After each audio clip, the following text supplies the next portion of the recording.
رسول بخش صاحب، election commission کی جانب سے ایک درخواست دائر کی گئی تھی، وضاحت طلب کی گئی تھی، وہ کچھ کنفیوز تھے کچھ پوائنٹس کو لے کر، اس پر آج عدالت نے انہیں کلیئر کر دیا ہے اور کہہ دیا ہے کہ فوری طور پر عمل درآمد کیا جائے۔ اس فیصلے کے ملکی سیاست پر آپ کیا اثرات دیکھ رہے ہیں؟ پہلی بات تو یہ ہے کہ صرف الیکشن کمیشن آف پاکستان اس کے بارے میں کنفیوز تھا، نہ کوئی پاکستان کا قانون دان تھا، نہ کوئی عدالت کی سیاست کو دیکھنے والے ماہرین اس کے بارے میں ابہام رکھتے تھے، نہ سیاستدانوں کے ذہنوں میں کوئی ابہام تھا۔ اگر تھا تو چیف الیکشن کمشنر کے ذہنوں میں تھا، اس کے علاوہ جو اس کے اراکین ہیں، اس کے ممبر ہیں، کہیں پہ نہیں تھا۔ واضح فیصلہ تھا، اور اس کی بھی ایک تاریخ ہے کہ الیکشن کرانے کے بارے میں کہ جب کوئی اسمبلی تحلیل ہوتی ہے تو آئین یہ کہتا ہے کہ 90 دن کے اندر انتخابات کرائے۔ پنجاب کے پھر آپ نے دیکھا کہ الیکشن کمیشن آف پاکستان نے نہیں کرایا، نہ سپریم کورٹ نے اس کے اوپر عمل درآمد کرانے کی کوشش کی، نہ جو ہماری نگران حکومت ہوئی تھی اس کو خیال آیا، اور آج تک بال تک بھیگا نہیں ہوا۔ لیکن آج تو کہا ہے سپریم کورٹ نے کہ اگر عمل درآمد نہ ہوا تو اس کے نتائج ہو سکتے ہیں، تو پھر نتائج کیا ہوں گے اس کے؟ جی پہلے تو نہیں ہوا، لیکن یہ واضح طور پر انہیں اشارہ کر دیا ہے کہ آئین کی خلاف ورزی بغاوت کے زمرے میں آتی ہے، اور آرٹیکل 6 اس کے اوپر لاگو ہو سکتا ہے۔ کرے گا کون کب کرے گا اس کے بارے میں ہم کچھ نہیں کہہ سکتے۔ بات دراصل یہ ہے کہ ہر مہینے، ہر دوسرے مہینے، ہر دوسرے تیسرے ہفتے ہمیں ایک اور تاریخ دن دیکھنے کو نصیب ہو رہی ہے۔ یہ ہماری قومی قسمت ہے کہ آج کے حالات کو دیکھیں اور 1954 کی طرف چلے جائیں، جو جسٹس منیر کا فیصلہ تھا۔ اس کے بعد بھی بہت سنہرے فیصلے آئے ہیں، اور آج جو کچھ حکومت کر رہی ہے یہ وہ لوگ ہیں جو کسی وقت نظریہ ضرورت کے خلاف جہاد کرتے تھے، آج نظریہ ضرورت کا حصہ بن چکے ہیں۔ سوچنے کی بات یہ ہے کہ کیا یہ ہے ہمارے بچوں کا مستقبل؟ یہ ہے قائد اعظم کہ جمہوری آئینی اسلامی ملک کا مستقبل جو ہم آج دیکھ رہے ہیں کہ کس طریقے سے آئینی ہتھ کنڈوں کو استعمال کیا جا رہا ہے اور عدلیہ کو دبانے کی پوری کوشش کی جا رہی ہے۔ تو آپ دیکھیں یہ جو فیصلہ آیا ہے، وضاحت ہے فیصلے میں کیا ہے کہ جن اراکین نے کسی پارٹی کا فارم جمع کرایا ہے اس کو وہ سمبل الاٹ ہو یا نہ ہو، اس کو اس پارٹی کا تصور کیا جائے۔ اگر کی بات تو اب ہونی نہیں چاہیے۔ میرے خیال میں وہ جو اراکین جن کو کہ الیکشن کمیشن آف پاکستان نے نوٹیفائی نہیں کیا تھا، اور 41 اراکین جو خلا میں معلق تھے، وہ اب مکمل طور پر تحریک انصاف کے پلڑے میں آ پڑے ہیں، تو کسی صورت میں 2/3 اکثریت نہیں ہو سکتی، وہ تو ختم ہو گئی۔ اور کیوں کی جا رہی ہے یہ تو یہ ایک شعر کہنے کو جی چاہ رہا ہے، اگر اجازت دے تو میں کہہ دوں کہ جانے نہ جانے گولی نہ جانے بات تو سارا جانے ہے، سب کو پتہ ہے۔ بڑے لوگ یہ بھی سوال اٹھا رہے ہیں رسول بخش صاحب، ہمارا سوال یہ ہے کہ already P T I hot waters میں ہے، اور اس کے بعد علی امین گنڈا پور صاحب کی تقریر کے اثرات ابھی تک ہم دیکھ رہے ہیں، اس ٹویٹ کے اثرات کس حد تک نظر آئیں گے اب؟ میرا خیال ہے کہ یہ نتائج ہیں اس سیاست کے جو ہم دیکھ رہے ہیں ملک کے اندر،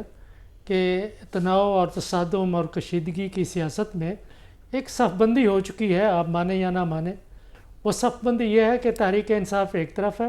اور کچھ اور دیگر سیاسی جماعتیں، اور اتحادی جماعتوں کا ایک پورا جم گھٹا ہے جو ماضی میں کبھی گتھم گتھا ہوا کرتی تھیں، اب ایک دوسرے کے ساتھ بغل گیر ہیں۔ تو وہ کوئی نظریہ تو ان کو ساتھ نہیں لے آیا، ان کو وہ مفاد ساتھ لے آیا ہے جو مفاد ان کا مشترکہ خطرے میں ہے تیسری قوت کے ابھرنے سے۔ اب جو ایک چیز میں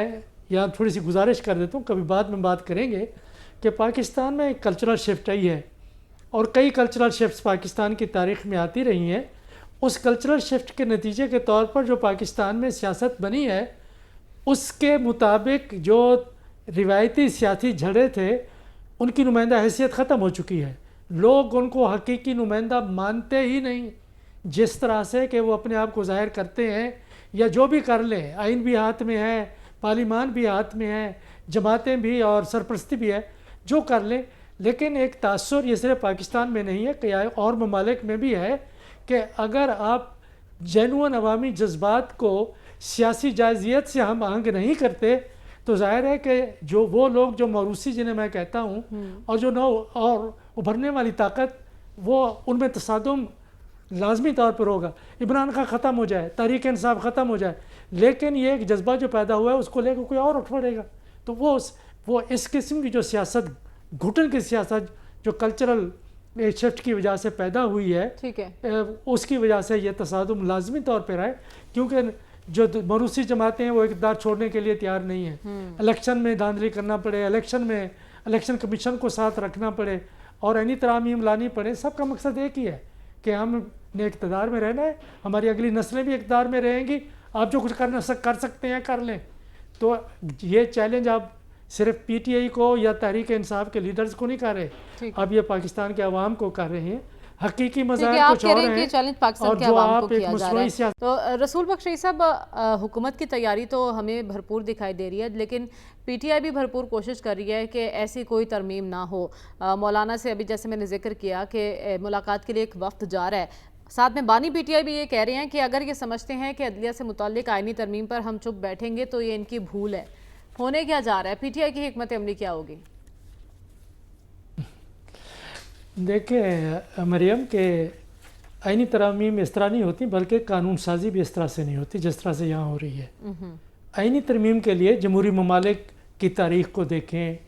ہماری باقی یہ میں صرف مغرب اور امریکہ کی بات نہیں کر رہا، کوئی اور بھی ہے ہماری طرح کی جمہوریتیں ہیں، اس طرح سے نہیں ہوتا۔ آئینی ترمیم سے پوری قوم، اس کا مستقبل، تمام معاشرہ، تمام صوبے، تمام اکائیاں متاثر ہوتی ہیں۔ اگر عدالت سے متعلق ہے اور عدالت عدلیہ سے متعلق ہے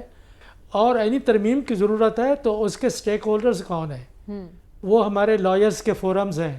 وہاں کوئی بحث ہوئی ہے؟ ابھی تک آپ کو معلوم نہیں، مجھے تک معلوم نہیں ہے کہ آئینی پیکیج کیا ہے۔ یہ پیکیج یہ تنخواہوں کے بارے میں ہوتا تھا، اب آئین کے بارے میں بھی پیکیج آ رہا ہے۔ کہیں کسی عدالتی فورم میں آیا ہے، کہیں میڈیا میں آیا ہے، کسی صوبائی اسمبلی میں ڈسکس ہوا ہے، کہیں صحافیوں کے کسی فورم پہ ہوا ہے